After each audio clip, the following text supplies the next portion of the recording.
Attention, vous vous apprêtez à voir des militantes féministes. Des images qui iront suivre peuvent heurter la sensibilité des plus jeunes. J'ai jamais été très, je sais pas, même manif ou débat ou des trucs comme ça. J'ai surtout un passé de minorité oppressée en fait, à plusieurs niveaux. Et Ça a commencé quand j'avais 13 ans. Moi j'étais dans une famille, mon père et ma mère, vraiment la famille, le cercle proche qui était très à droite, très à droite, très à droite. Très à droite. C'est des avocats, chefs d'entreprise, machin. Tous les jours, en sortant du lycée, il y avait des manifs, il y avait des réunions, il y avait des trucs. Et là j'ai découvert le militantisme, le vrai. J'ai pas envie de dire je suis de gauche.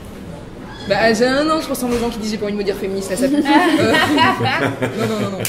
J'ai des idées de gauche. Si jamais je veux parler de façon à faire avancer un débat sur la cause féministe par exemple, je suis pour la non-mixité du débat, parce que je veux être avec des gens qui partagent mes idéaux et qui cherchent avec moi à améliorer la chose.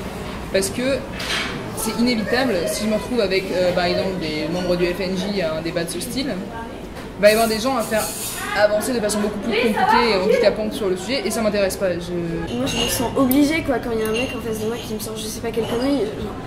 Je suis obligée et je suis obligée et je suis obligée et je suis obligée et genre, par exemple, mon beau-père est du Front National aussi et genre mais tout le temps, on a les mêmes discussions en boucle et je peux pas me taire alors que ça sert à rien. Hein. C'est peut-être aussi que j'adore Jean-Paul Sartre et cette idée que l'existence possède l'essence, mais enfin, ça peut paraître hyper optimiste.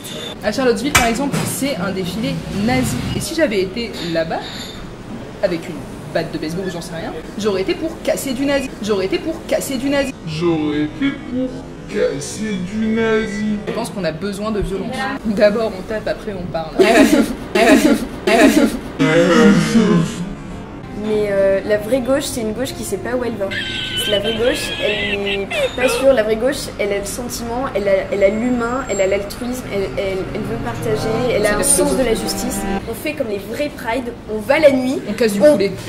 On va sur la permanence des Républicains, on fait pipi devant, on gueule dans les rues. Et là, j'ai découvert le militantisme, le vrai.